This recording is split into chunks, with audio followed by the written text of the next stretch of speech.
గోదావరి జిల్లాలో వారం రోజులుగా ఎడతెరిపి లేని ముసురు వాన పడుతోంది. ఎటు చూసినా కాలువలు నిండిపోయి ప్రవహిస్తున్నాయి. కప్పల బెకబెకలు, ఆకుల మీద పడుతున్న వర్షపు చుక్కల శబ్దం తప్ప ఇంకేమీ వినిపించడం లేదు. శివరాం తన పెంకుటింటి అరుగు మీద ఉన్న పాత వాలుకుర్చీలో దర్జాగా కూర్చుని ఉన్నాడు. పక్కనే ఉన్న పాత రేడియోలో ఘంటసాల పాట వస్తోంది. లోపల వంటింట్లో నుంచి కాంతమ్మ వేస్తున్న మిరపకాయ బజ్జీల వాసన గుప్పుమంటూ శివరాం ముక్కుపుటాలను తాకాయి. కాంతమ్మా, ఓ కాంతమ్మా, వాన పడుతుందని బజ్జీలు వేస్తున్నావా ఏంటి? వాసన వీధి చివరి దాకా వస్తోంది. ఈ చల్లటి గాలికి వేడివేడిగా పొల్లటి చేపల పులుసు వేడివేడి అన్నంలో వేసుకుని తింటే అబ్బా, ఆ మజయే వేరు. నోరు పీకుతోందటే. త్వరగా ఏ పాటి చేపల కూర వండరాదు? కాంతమ్మ చేతిలో వేడివేడి బజ్జీల ప్లేట్ తీసుకుని వస్తూ, అబ్బో, ఆయన గారికి నోరు బాగానే పీకుతోంది. ఈ కుండపోత వర్షంలో బజార్లో చేపలు ఎక్కడుంటాయండి? ఊరుకుంటే ఈ 4 బజ్జీలు పెడతాను, తినండి. లేదంటే ఈ బజ్జీలు కూడా నేనే తింటాను. బజార్లో చేపలు లేకపోతే నాకేంటి పిచ్చిదానా? నా చిన్నప్పుడు నేను కాలో గట్టున నిలబడి గాలం వేశానంటే చేపలు దారి మళ్ళీ మరీ క్యూ కట్టుకుని వచ్చి నా బుట్టలో పడేవి తెలుసా? ఆ పక్క ఊరి వాళ్ళు నా వేట చూసి నోరెళ్ళబెట్టేవారు. తెలుసులేండి, మీ బడాయిలకి ఆ గొప్పలకి తక్కువేం లేదు. నాకెందుకు ఆ పాత కథలు? మొన్న మధ్య ఇలాగే గొప్పలకు పోయి వర్షంలో గాలం వేస్తానని వెళ్ళి సాయంత్రానికి ఉత్తి చేతులతో వచ్చారు, మర్చిపోయారా? కొడుకు గోపి లోపల నుంచి వచ్చి, నాన్న, నిజంగా నీకు చేపలు పట్టడం వచ్చా? అయితే ఈరోజు పెద్ద చేపను తీసుకురా నాన్న. నా ఫ్రెండ్స్ అందరికీ మా నాన్న పెద్ద చేపలు పడతాడని గొప్పగా చెబుతాను. అవును నాన్న, నాకు కూడా ముళ్ళు లేని చేప కావాలి. చూసావా కాంతమ్మ, నా పిల్లలకి నా మీద ఉన్న నమ్మకం నీకు లేదు. ఇప్పుడే చూడు, నా పాత గాలం తీసి ఏకంగా 2 కిలోల కొర్రమీను పట్టుకొస్తాను. అప్పుడు చూడు నా తడాఖా. సరే సరే, అలాగే వెళ్ళండి మహారాజా. గాలానికి వానపాములు గుచ్చి గంటలు గంటలు వానలో తడవండి. కాని ఒక్క మాట, ఈసారి కూడా ఏ చెప్పులో కప్పలో తీసుకొస్తే మాత్రం ఇంటి బయటే పడుకోబెడతాను, జాగ్రత్త, ఇంట్లోకి రానియను. శివరాం పాత గొడుగు పట్టుకుని దొడ్లో ఉన్న గాలంకర్ర వెతుక్కుని కొన్ని వానపాములు వేసుకుని ఉత్సాహంగా కాలువ గట్టుకు బయలుదేరాడు. కాలువ నీటితో ఉధృతంగా ప్రవహిస్తోంది. ఆ చలిగాలికి చెట్లు ఊగిపోతున్నాయి. అక్కడే అప్పటికే వలవేసుకుని నిలబడి ఉన్నాడు పక్కింటి అప్పారావు. ఏంటి శివరాం, గాలం పట్టుకుని దిగావు? ఈ ఉధృతమైన వాళ్ళలో చేపలు గాలానికి చిక్కువరా బాబు. నా వలకే పడట్లేదు, నీ గాలానికి పడతాయా? ఇంటికెళ్ళి వేడివేడిగా ఏదైనా తాగి పడుకో. అదంతా నీలాంటి వాళ్ళకి అప్పారావు. నా గాలానికి ఉన్న పవర్ లాంటిది. గాలం పట్టుకోవడంలో ఒక టెక్నిక్ ఉంటుంది.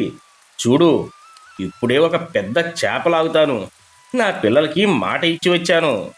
శివరాం గాలం హుక్కి ఒక చిన్న వానపామును గుచ్చి నీళ్లలోకి విసిరాడు. చలికి వణుకుతూ అలా నిలబడ్డాడు. 1 గంట గడిచింది. వర్షం పెరిగింది. 2 గంటలు గడిచాయి. శివరాం బట్టలు మొత్తం తడిసిపోయాయి. కాని ఒక్క చేప కూడా తగలేదు. చేతులు మొద్దుబారిపోతున్నాయి.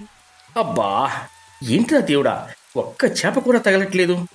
కాంతమ్మకి పిల్లలకి పెద్ద పెద్ద డైలాగ్ కొట్టి వచ్చాను. ఇప్పుడు ఎలా? సరిగ్గా అప్పుడే అప్పారావు వలలాగాడు. అందులో 2 పెద్ద బొచ్చ చేపలు గిలగిలా కొట్టుకుంటున్నాయి.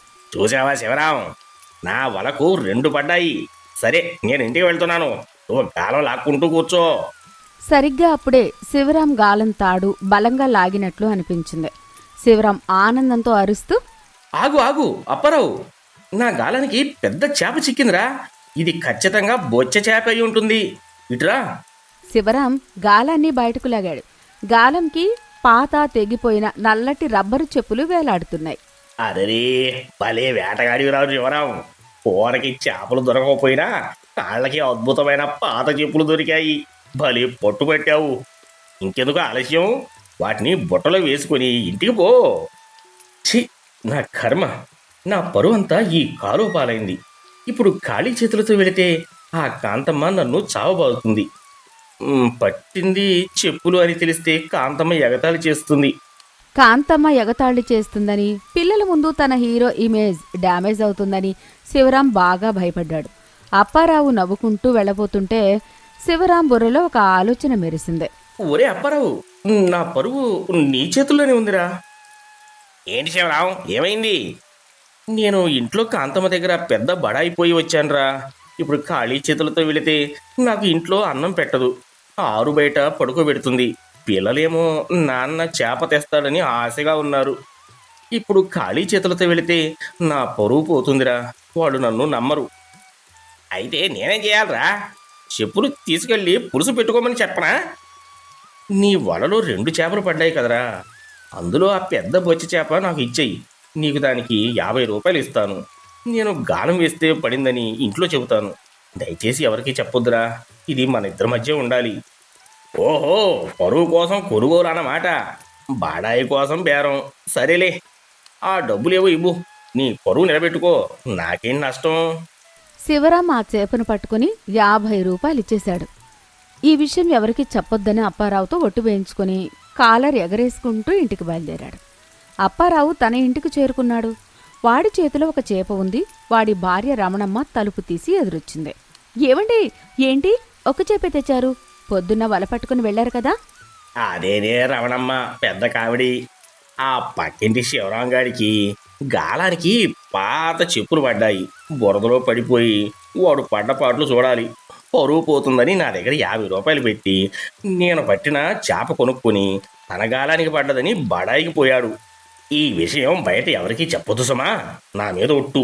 అమ్మ బాబాయ్, చెప్పులా? వామ్మో, నేనెవరికి చెప్తానండి? నా కడుపులో మాట పాతాళలో ఉన్నట్టే. ఎవరికీ చెప్పరు. మీరు స్నానానికి వెళ్ళండి. కానీ ఆడవాళ్ల కడుపులో ఏ గుట్టు దాగదు కదా, అందులోనూ పక్కింటి వాళ్ల గుట్టు అయితే అస్సలు దాగదు. అప్పారావు స్నానాల గదిలోకి వెళ్ళగానే రమణమ్మ చురుగ్గా వెళ్ళి పక్కింటి సత్యవతి ఇంటి గోడ దగ్గర నిలబడింది.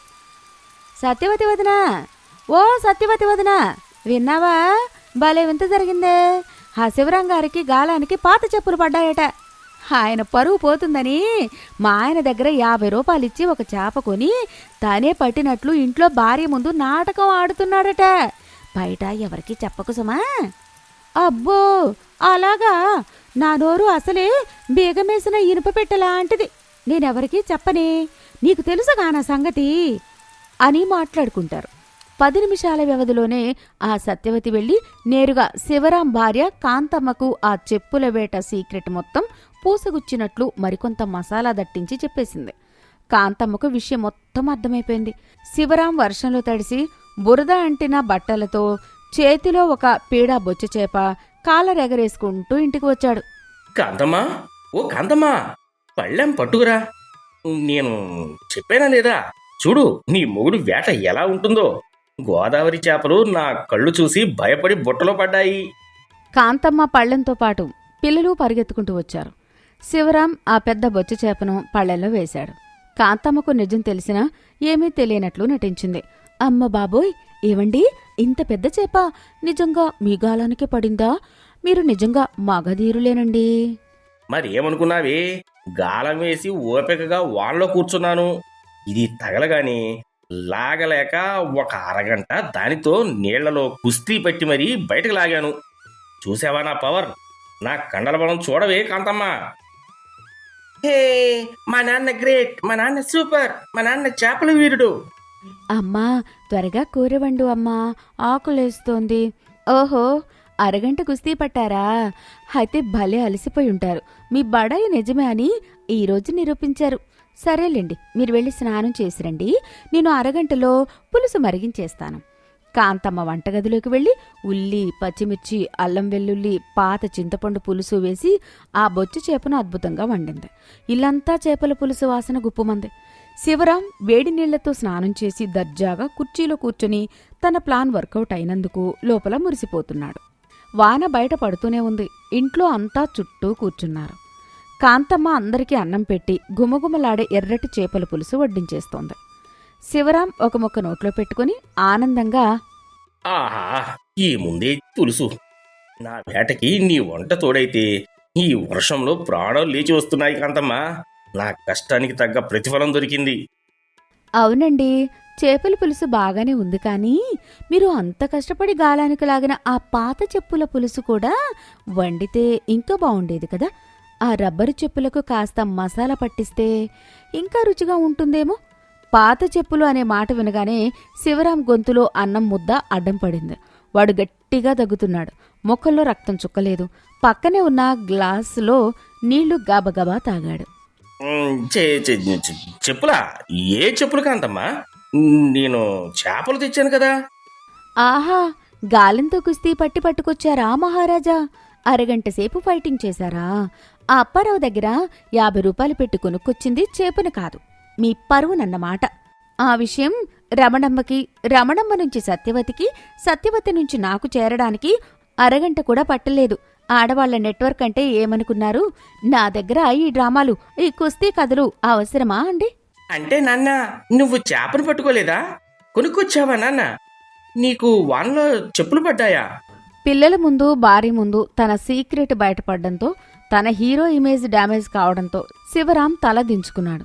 ఆయన ముఖం సిగ్గుతో చిన్నబోయింది. అవునే కాంతమ్మ, నేను అబద్ధం ఆడాను. నా గాలానికి ఆ చెప్పులే తగిలాయి. నా పరువు పోయింది. నేను ఒట్టి బడాయిల వాడిని అని నాకు ఈరోజే అర్థమైంది. నన్ను క్షమించు. కాంతమ్మ భర్త కళ్లలో కన్నీళ్లు చూసి కాస్త కంగారుపడి, ఏమండి, నేను సరదా కన్నాను కాని అంతగా ఫీల్ అవ్వకండి. ఏదో మీరు కప్పను తెస్తారు అనుకుంటే చెప్పులు తెచ్చారని నవ్వొచ్చింది అంతే. అంతగా ఫీల్ అవ్వకండి. కానీ కాంతమ్మ, నేను ఆ చేప ఎందుకు కొన్నానో తెలుసా? ఇక్కడ నేను ఓడిపోయినా పర్లేదు, కానీ పిల్లల కళ్ళలో ఆనందం ఓడిపోకూడదు అనిపించింది. వీళ్ళు పొద్దున ఎంత ఆశగా పెద్ద చేప తేనాన్నా అని అడిగారు. నేను ఖాళీ చేతులతో వచ్చి వాళ్ల ఉత్సాహం మీద నీళ్లు చల్లడం నాకు ఇష్టం లేకే నా జేబులో ఉన్న 50 రూపాయలు పెట్టి ఆ అప్పారావుని బతిమాలి ఈ చేప కొన్నాను. నా పరువు కోసం కాదు కాంతమ్మ, మన పిల్లల సంతోషం కోసమే ఆడాను ఈ నాటకం. శివరాం మాటలు వినగానే కాంతమ్మ మనసు కరిగిపోయింది. తన భర్త గొప్పలు చెప్పేవాడే కావచ్చు, బడాయికి పోయేవాడు కావచ్చు, కాని కుటుంబం కోసం, పిల్లల చిరునవ్వుల కోసం తన జేబులో ఉన్న చివరి పైసాను కూడా ఖర్చుపెట్టి తన స్నేహితుడి దగ్గర తల వంచుకునే గొప్ప తండ్రి అని ఆమెకు అర్థమైంది. అయ్యో నా పిచ్చి మొగుడా, మీరు చేప పట్టుకొస్తేనే మీరు గ్రేట్ అని కాదు. ఈ చలిలో వానలో మా మీద ప్రేమతో గంటల తరబడి నిలబడ్డారే, అక్కడ మీరు మా దృష్టిలో హీరో అయిపోయారు. అబద్ధమాడినా మా ఆకలి తీర్చడానికే, పిల్లల ఆనందం కోసమే కదా. రండి, ఇంకో ముక్క వడ్డిస్తాను, చల్లారిపోతుంది. అయినా నాకు మీరు తెచ్చే చేపల కంటే మీరే ముఖ్యమండి. అవును నాన్న, నువ్వు చెప్పులు తెచ్చినా మాకు నువ్వే హీరోవి. ఒరే, చెప్పులనైతే మీ అమ్మ ఎట్టి పరిస్థితుల్లోనూ వండదురా. సరే సరే కాంతమ్మ, నా పరువు ఎలాగపోయింది. కనీసం ఇంకో చేప ముక్కైనా వెయ్యి. ఆ వర్షంలో, ఆ పెంకుటింట్లో భార్యాభర్తల నవ్వులు మళ్లీ మొదలయ్యాయి. అబద్ధాలు, కోపతాపాలు ఉన్నా కుటుంబంలో ఒకరి సంతోషం కోసం మరొకరు పడే ఆరాటమే ఆ ఇంటిని స్వర్గంగా మారుస్తుందని ఆ రోజు వాళ్ళకి అర్థమైంది. కథా సందేశం: కుటుంబంలో నిజమైన ప్రేమ అంటే మనం ప్రతి పనిలో పర్ఫెక్ట్గా ఉండడం, గొప్ప విజయాలు సాధించడం కాదు. మన వాళ్ల ముఖంలో చిరునవ్వు చూడడం కోసం మనం చేసే చిరు ప్రయత్నం. గొప్పలు పోవడం కంటే నిజాయితీగా మన బలహీనతలను ఒప్పుకొని కుటుంబాన్ని స్వచ్ఛంగా ప్రేమించడమే అసలైన విజయం.